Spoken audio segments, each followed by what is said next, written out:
بسم اللہ الرحمن الرحیم۔ السلام علیکم ناظرین دینی مسائل میں خوش آمدید کہتے ہیں۔ آج کی ہماری ویڈیو کا موضوع ہے جمعہ کے دن بیوی کے ساتھ ہم بستری کرنے کی فضیلت۔ اس کے بارے میں ابھی ہم تفصیل سے بات کرتے ہیں۔ ویڈیو شروع کرنے سے پہلے میری آپ سے ریکویسٹ ہے کہ اگر آپ میرے اس چینل دینی مسائل پر نئے ہیں تو میرے اس چینل کو سبسکرائب کریں اور ساتھ بیل آئیکن کا بٹن بھی پریس کر دیں تاکہ ایسی معلوماتی ویڈیو آپ کو بار وقت مل سکے۔ جی ناظرین، آج جمعہ کے حوالے سے آپ کو انتہائی اہم معلومات دیں گے کہ ہمارے یہاں یہ جو رواج پھیل چکا ہے کہ جمعہ کی رات یعنی جمعہ اور جمعرات کی درمیانی رات ہوتی ہے تو اس رات شوہر اپنی بیوی کے ساتھ ہم بستری نہیں کر سکتا۔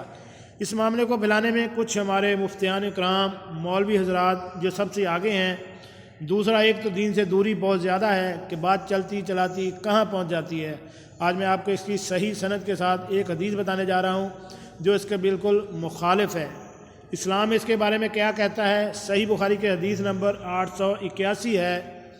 حدثنا عبداللہ بن یوسف قال، جو آگے عربی میں آ جاتا ہے اس کا ترجمہ ہم بیان کرتے ہیں کہ ہم سے عبداللہ بن یوسف تنیسی نے بیان کیا، کہا کہ ہمیں امام مالک نے ابو بکر بن عبد الرحمن کے غلام سمی سے خبر دی جنہیں ابو صالح سمان نے، انہیں ابو ہریرہ رضی اللہ تعالیٰ عنہ نے، کہ رسول اللہ صلی اللہ علیہ وآلہ وسلم نے فرمایا جو شخص جمعہ کے دن غسل جنابت کر کے نماز پڑھنے جائے تو گویا اس نے ایک اونٹ کی قربانی دی۔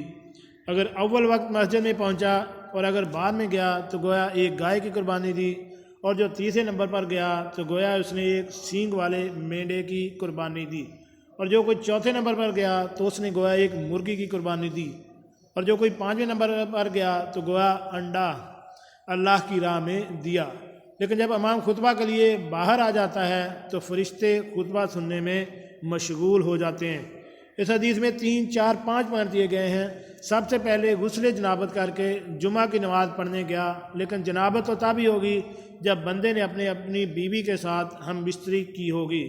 زیادہ تر رات کو جمعرات اور جمعہ کی درمیانی رات کو جو کچھ بندے سمجھدار ہیں وہ فجر کی نماز سے لے کر جمعہ سے پہلے تک بھی یہ کام کر سکتے ہیں۔ اس کے بعد غسل جنابت کریں، اور یہاں پر عام غسل کر کے جانے پر ایک اونٹ کی قربانی کا ثواب نہیں ہے۔ تو امید ہے آپ کو یہ بات سمجھ آ گئی ہوگی۔ اسی کے ساتھ ہی دوستو، آج کی پوسٹ اچھی لگی ہو تو صدقہ جاریہ سمجھ کر شیئر کر دو۔ اچھی اور نیک بات پھیلانا بھی صدقہ اور نیکی ہے۔ یہ ناظرین، کیسی لگی آج کی ہماری معلوماتی ویڈیو؟ امید ہے آپ کو پسند آئی ہوگی۔ ملتے ہیں ایک نئی ویڈیو کے ساتھ۔ السلام علیکم۔